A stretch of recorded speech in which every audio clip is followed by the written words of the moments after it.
คำเตือนคลิปนี้อาจจะมีคำหยาบเล็กน้อยเพราะว่าเป็นการเล่นกับเพื่อนพ้องทำให้อาจจะเกิดมีคำหยาบหลุดบางช่วงก็ขอเตือนไว้มาณที่นี้ด้วยนะครับแล้วก็ขอให้รับชมอย่างสนุกแล้วก็ติดตามช่องเว้นคาริของผมไว้ด้วยนะครับคลิปนี้เป็นคลิปแรกฝากกดไลค์กดติดตามเพื่อเป็นกำลังใจให้ผมทำคลิปต่อไปแล้วก็ EP หน้าเราขอ50ไลค์ก็ฝากช่องนี้ไว้ในอ้อมอกอ้อมใจของทุกคนด้วยนะครับก็ขอให้ทุกคนรับชมอย่างเต็มที่และก็สนุกสนานไว้แต่เพียงเท่านี้ครับคืนอยู่แล้วเรียกได้ว่าตอนนี้คงเซตแต่ตอนดูดิแม่งรวยจัดอะรวยจัดอะรวยจัดอะรวยจัดอะอดเก่งจัดอะอดเก่งมากเก่งมากนอนในเตยกับเมียนอนใจเย็นใจเย็นไว้ใจเย็นก็ยังไม่ได้ติดป้ายเลยใจเย็นดิ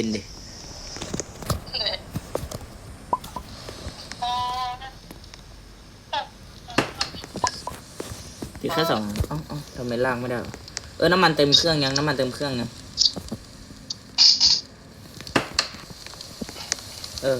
ไป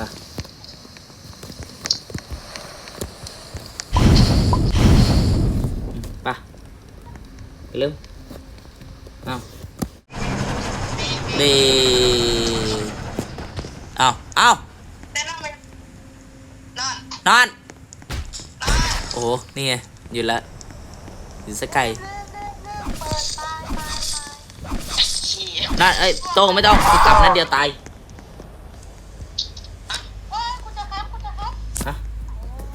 ต้องเก็บ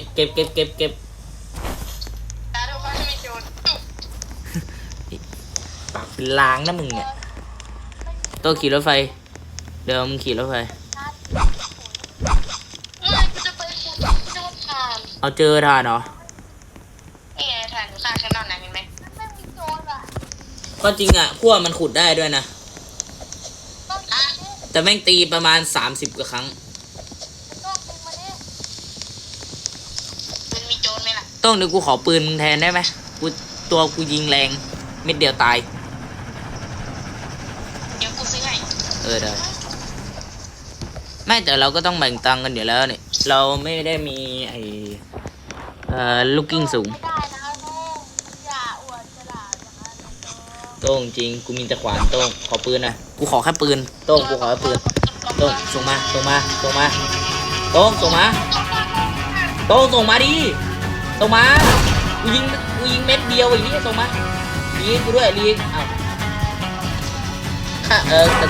กูโดนตัวไง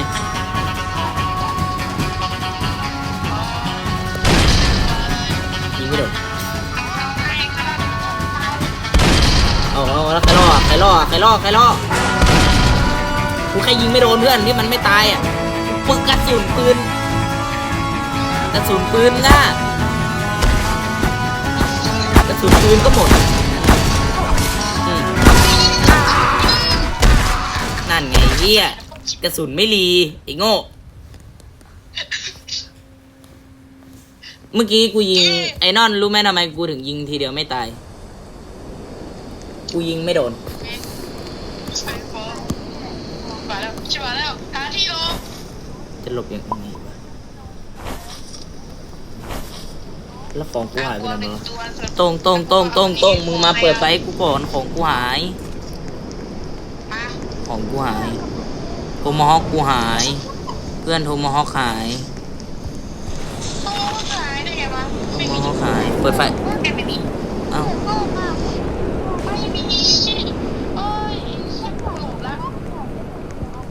ไหนกูหาไม่เจอมันมืดเลย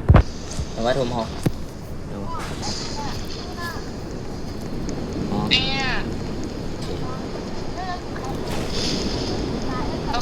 เมื่อกี้กูเหมือนเห็นอะไรวะผ้าพันแผลปะ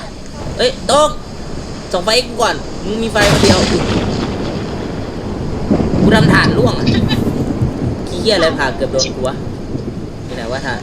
แล้วเราไม่เก็บโจรเหรอดีรอเสียอะไรไม่ได้ไปเก็บของนั่นเราไปตัวนึง ต่อยแม่งไหนทานอยู่ที่ไหนดีนะเราไม่ได้มีไอ้ลูกกิ้งสูงอะดีนะเราไม่ได้มีลูกกิ้งสูงถ้ามีไอ้คนชื่อลูกกิ้งสูงตายแน่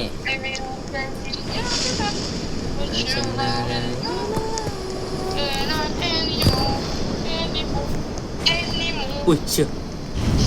ฟ้าผ่าโดนเมื่อกี้เกวียนหมาป่าแล้วแม่งฟ้าผ่าโดนหมาป่าไม่ได้คิดเลย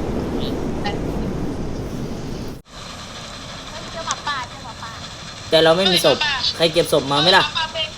ใครเก็บศพไหมล่ะเฮ้ยฆ่าซอมบี้ในนี้เอาไปป้อนมันฆ่าซอมบี้ถือซอมบี้เอ้ย ไม่เอาหมาป้อนมันนะ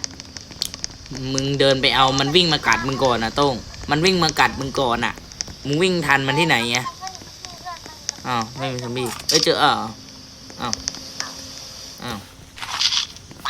มาคอมเตอร์เอาไปหน่อย เฮ้ย มา ไหนโอเค เฮ้ยมีใครเก็บอันนี้มาอันนั้นหนึ่งตัว โอ้นี่ไงได้ละอย่างนั้นแหละแต่ว่ามึงโง่อะ ก็ล็อกมันปล่อยแล้วมันเชื่องเหรอ เชื่องแล้ว ใช่เชื่องเหรอทำไมมันเขียนว่าศพอ่ะ ไม่เนี่ยก็กูก็จับมันก็วิ่งอยู่นี่ไงเนี่ยมันก็วิ่งอยู่นี่ไง น้องกัดตัวอื่นอยู่นะ เอ้ยแบบเจอซอมบี้ใช่ไหมเอาไปเลยลูกลงไป ลูกเพิ่มลูกกำได้นะป้าบอกมาได้ไหมเนี่ย เอ้ยอย่าโน่นยิงก็ตายดิ ได้มันยิงตายได้อะไรอะไรยิงไม่โดนหรือว่าไม่วะ ลองยิงดิเอ้ย ลองปล่อยน้อง ยิงตูดโอเคปล่อย รีเลือดไม่ได้ด้วยน้องรีเลือดไม่ได้ ขนมนี่มันโดนตีได้นะ มองไม่หมดราคาไม่งแบบเอ้ยถึงหมู่บ้านแล้วปลดล็อกแม่ง ไปเจาะตรงกลาง เอาหมาป่าเอาหายเอาหมาป่าลูกพ่อหายไปไหนเอาชิบหายแล้วนอนเบรกเอาโอเคหมาป่าหายด้วยหมาป่าหาย ไอ้เหี้ยไม่ตาย โอ้ยกูไม่ต้องยิงหัวบอกเลยทีเดียวก็ตายถ้ามันเป็นปืนไรเฟิลอะนะยิงมันกระสุนหมดเลยปุ้งโอ้ไม่เข้าเลย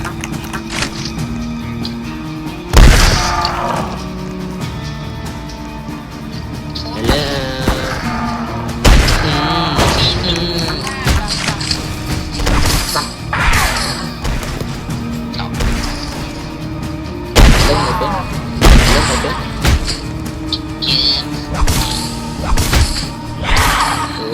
โอ้กูบอกเลยโดนกูยิงแบบปุ้งป้างแน่ดูเลือดกูโอ้เจอตัวถือระเบิดมาจุดระเบิดแล้วบอม เอาไปจัดเอานอนเอา แล้วของกู ให้ใครอ่ะ ติ๊กกู ไม่มีมันมีอันเดียวอ่ะแล้วกูไม่ได้เก็บเลย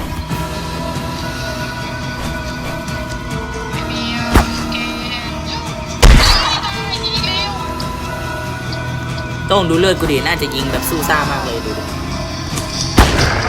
โอ้อันนี้ต้องมึงคิดว่ากูจะยิงแบบสู้ซ่ามากเลยไหมดูเลือดกูดิเลือดกูลดอ่ะน่าจะยิงแบบโคตรโหดเลย แล้วหนึ่งกูเข้ามาวอดก้าอยู่กูเจอละ วันนี้เราจะสู้กับนิโคลัสดีไหมหรือว่าไม่สู้ดิ ใช้ ไม่มีของเลยไม่มีของดีๆเลยวะ เราสู้กับนิโคลัสดีกว่า ไม่แล้วหมาป่า เราจะเจอ หมาป่าคือกูอยากรู้ว่า คิดว่าเราจะเจอดาบอะไรอยู่ไหม ไม่รู้หมา เขียวอ่ะ เอ้ยเก็บไอ้พวกซอมบี้ไปด้วยดิเอาไปป้อนหมาป่าเก็บไปป้อนหมาป่า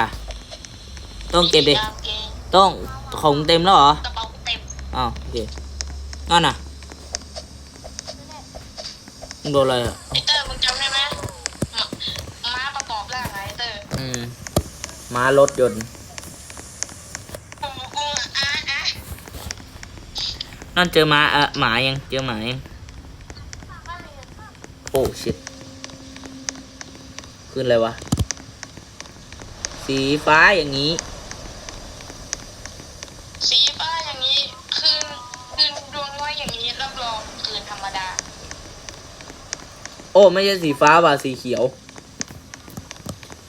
สีฟ้าฝน ก็คืนธรรมดา สีฟ้าฝน แต่เนี่ยคือธรรมดาโต้งมึงมีไฟก็ส่องทางให้กูหน่อยมืด แล้วนั่นอยู่ไหนวะ นู่น กูเห็นแล้วนั่นเป็นการลงตรงนี้ มึงไปช่วยดิ มึงมีไฟอ่ะ กูไม่มีไฟ ฮัลโหลเอ้ย มึงมองไปไหนอ่ะ เฮ้ย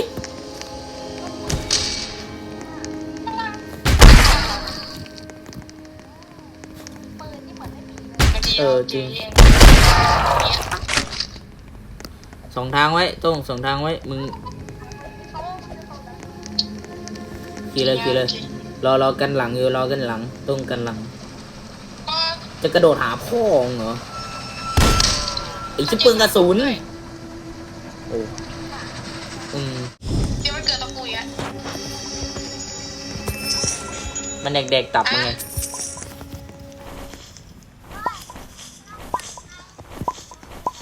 แล้วกูเห็นนะ อ๋อนอนเอ้ยทำไมทำงี้อ่ะ จำได้ ทำไมทำงี้อ่ะ ของกู ของมึงเฮียอะไร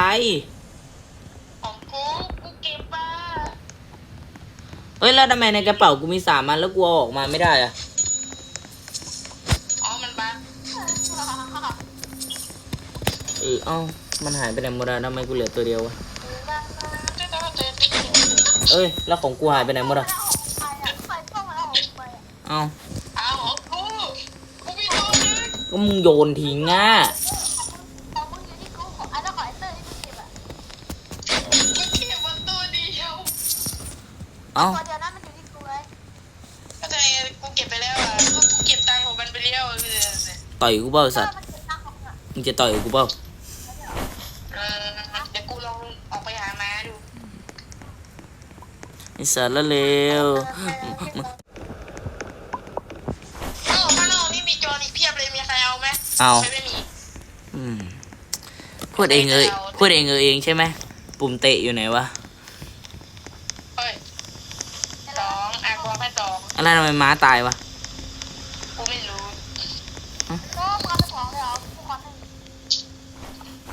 1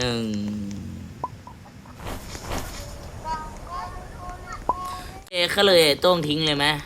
มันวิ่งไปเองแล้ว ทิ้งเลยไหม1 2 3 4ทิ้งเลยเนาะ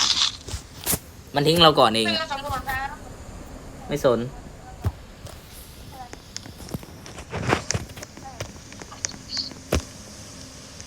ไม่เกี่ยวให้กูบอกอันนั้นมึงทิ้งกูเฮ้ยซื้อนะ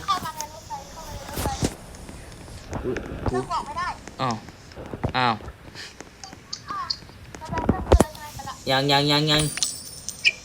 กูเจอหมาไอ้ โต้ เจ้ากูเจอหมา มึงเจอหมาแล้วมึงเอาซอมบี้ที่กูบอกให้เอาไปได้ไหม เอามาด้วย กี่ตัวเอามาตัวหนึ่งใช่ไหมอุ้ยเชี่ยโอ้ยโดนไฟฟ้าดูดโอ้ทิ้งไอ้โต้งเลยแล้วกันไอ้โต้งมันไปเอง อ่ะกูอยู่ด้านหน้ารถไฟ ป้าขับรถไฟตกรางเลยไหนมาป้ามึง มีจุดก่อนนะ จริง มาหามาไปพวกมึงไง ไม่เอาไปหาพร้อมกันดิมันเสียเวลานะเฮ้ยสาเหตุที่มันเสียเวลาเพราะเวลามึงตายอ่ะใครไปชุบอ่ะ ไอ้เติมเห็นชื่อกูไหม ไม่เห็น กูแตกเรียบร้อยกูร่วง อุ้ยระเบิดบ้านนี้ไม่ระเบิดตุ้มเรียบร้อยเฮียฆ่าอุ้ยต้องไม่เห็นเหรอซอมบี้ลอยไปหามึงเกี้ยไม่เห็นเหรอ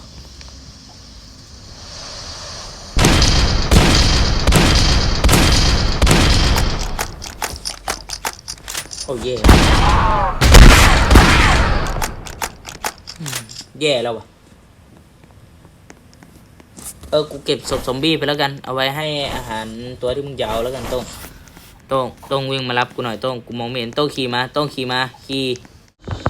โอ้ลีโคตรแรง4 เม็ดกูให้4 เม็ดกูให้หมาป่าใหญ่4 เม็ดแรงจัดกูให้แค่4 เม็ดพอไอ้สัสเฮ้ย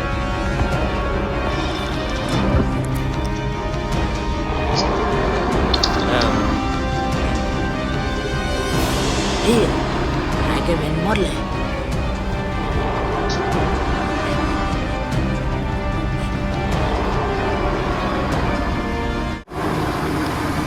เจอโจรเลยคนนั่งหมู่บ้าน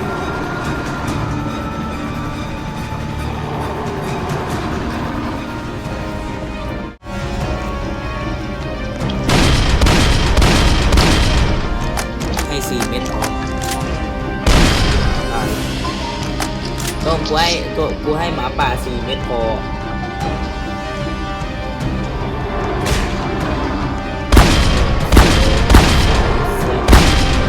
อ้าวไม่ตีกูไม่ยิงเลย